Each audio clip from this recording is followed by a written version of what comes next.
Hi everybody, Dan Illman, Matt Bernier. It's Queen's Plate Saturday and we've got a Queen's Plate winner in the Grade 2 Dan Smartley Stakes. Before we talk about Holy Helena and the rest of this really talented group of fillies and mares on the turf, I want to remind everybody that you can bet the race with a DRF Bets account and $100 in free cash. Learn more at drf.com/bet. Let's take a look at this field. We're going 1.25 miles on the turf. $175,000 is the purse. And let's begin with Holy Helena. And all she did last year was win the Woodbine Oaks and the Queen's Plate. Of course, both of those races on a synthetic surface. But she has shown this year for Jimmy Jerkins that she is just as good on the turf, and she was supplemented to this race. Yeah, she really hasn't done anything wrong. I know she was defeated in that most recent start in the New York Stakes on Belmont Stakes weekend, but two back, she was a winner of the Sheep's Head Bay over a pretty decent field, and you're going to see a familiar foe, Santa Monica, running in this spot as well. And the very one down at Gulfstream, I thought she was really good that day, too, especially considering Daring Duchess, who was out there and basically doing what she wants to do, being able to set a soft pace. And the fact that Holy Helena came and got her, I think it speaks volumes about her. She's very, very good, and I think she deserves to be the favorite. Some folks might be disappointed by her effort in the New York last time out, but that was just such a weirdly run race at 1.25 miles where the Southern California entrant Fahan Mura just sprinted out and opened up a gigantic lead. And it's always tough, for a jockey to time the move the right way, and this horse had to steady off heels a little bit mid-stretch before being out-finished. I'll give her a mulligan for that one. I like the way she goes over the grass, and she's a deserving favorite based on her credentials. Chad Brown has a few in here, and we'll talk about Santa Monica, who's 3-1 on the morning line, a group stakes winner overseas,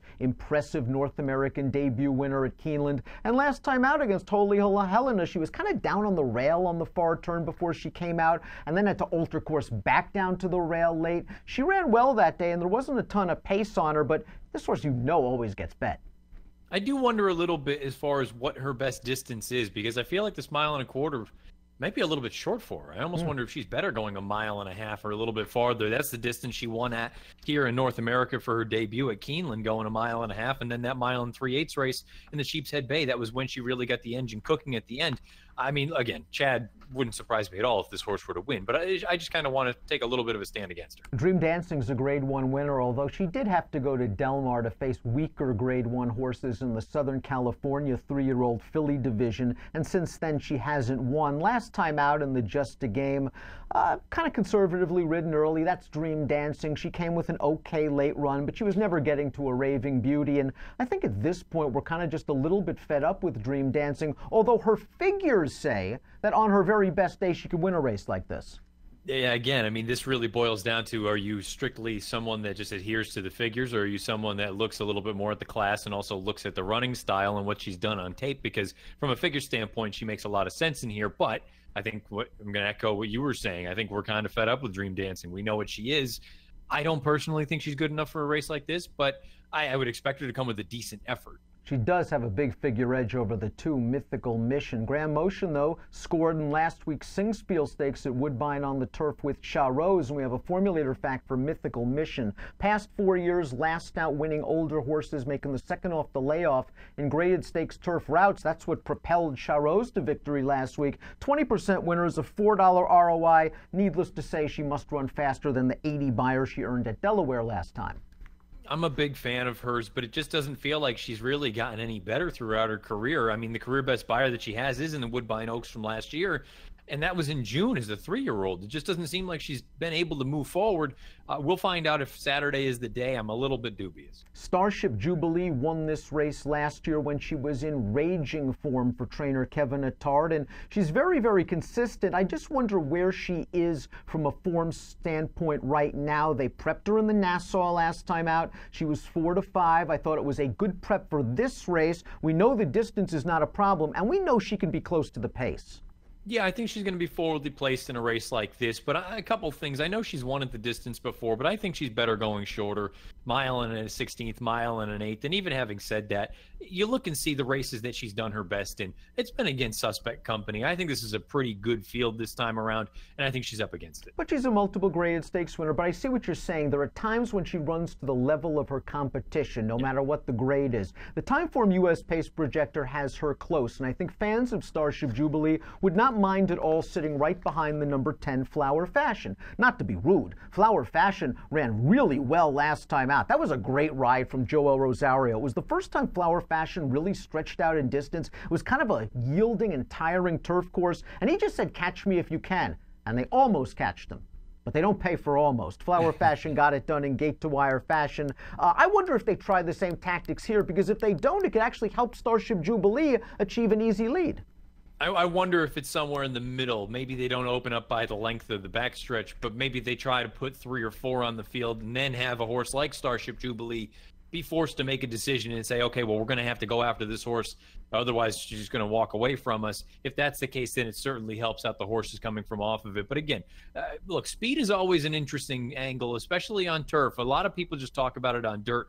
Speed on turf is very dangerous. If you can get out there to a nice, comfortable lead, make everyone else come off the bridle and come and catch you, that's a pretty advantageous spot. Santa Monica was bought for over $500,000 in December. We've seen her come back to do some nice things. At that same sale overseas, Bletchley sold for $450,000, and she won her North American debut and is now graded stakes placed. The question for Bletchley that I have for you is this. Will she be as effective at this longer distance? Because if you think she can, I think she has an outside shot to win this at a big price. Yeah, you know what? I agree with you, and I kind of feel like this might have been what she's wanted all along throughout her career. You see, when she was over in Europe, they kept her sprinting. She comes over here, she's been kept in middle distances, but she's finished basically, draw a line through the Jenny Wiley. I'm not holding that against her. She's finished really well in those other 2 starts, the bookends, the first and third start back. I kind of feel like there's a scenario where this additional distance isn't going to be an issue for her, and if that's the case, I think she's got a puncher's chance. She is a horse that I'd use as a backup in any kind of multiple race wagers. Her last race, the Nassau, she didn't break well. Widest turning into the lane. She was running at the end. We'll see if she can keep it up, going 1.25 miles. European Invader, the number 3 Saba, just didn't take on much competition overseas in France. Very minor allowance horses at minor tracks, but Roger Atfield, Rafael Hernandez, top connections. You're getting Lasix on a lightly raced filly at a price. Yeah, I mean, maybe this is a dangerous situation. I suppose this could be the kind of horse where if you don't love anyone in this field, maybe you just take the fresh face going out for the high-profile outfit. But to me, I need to see what she actually is first. Liberty Kitten, I think, is going to show some speed, stretching out from 1 mile to 1.25 miles. I think it's really her only chance to win is if nobody goes, but she's taking a gigantic step up in class. She's only tried graded foes once before. She was well beaten on the synth. Yeah, unfortunately, I don't think she's good enough to win. Perhaps she is sort of an addition to the pace scenario, though. Let's take a look at our top picks for the Grade 2 Dance Smartly. You're going with a very logical choice. The number 7, Inflexibility. Of course, Chad Brown won this race last year with Reinha da Batteria. Last time out in the Grade 3 Bogey, who knew a Raving Beauty was going to turn out to be a freak? Inflexibility tried to rally from off a slow pace that day. A Raving Beauty came back to win a Grade 1 on the Belmont undercard with a 100 Beyer speed figure, and this filly just looks consistent. Listen, it's only start number 10. She might be getting better. Yeah, I guess that's the thing. I don't think she's a superstar, and I don't think many people are going to try to make the case that she is one, but I don't think she needs to be a superstar to win a race like this. I think if you're going to beat Holy Helena, you got to look for a logical horse. I don't think it's going to be anything crazy. Perhaps Bletchley would be the interesting one. But Inflexibility has some tactical speed. She goes out for high-profile connections. She's 2 for 2 over the Woodbine turf course. I think all of those are major positives in her corner. And she's fired fresh in the past. I think there's enough things to like about her. And if you told me that she'd be 4 to 1 on Saturday, I think I'd sign up for that right now. Inflexibility for Matt. I'm going to go 5, 1, 7, and 8. From a multiple race standpoint, I'd play the 1, 5, and 7 as A's, and I would play that 9 Bletchley as a B, just in case she really wants to stretch out. It's race number 8 at Woodbine on Queen's Plate Saturday. It's the Grade 2 Dance Smartly. It's a race you can bet with your own DRF Bets account. I think you know the drill by now. You get $100 in free cash. $100 in free cash. Learn more at drf.com/bet. Approximate post time for the Dance Smartly, 4:18 Eastern. Good luck.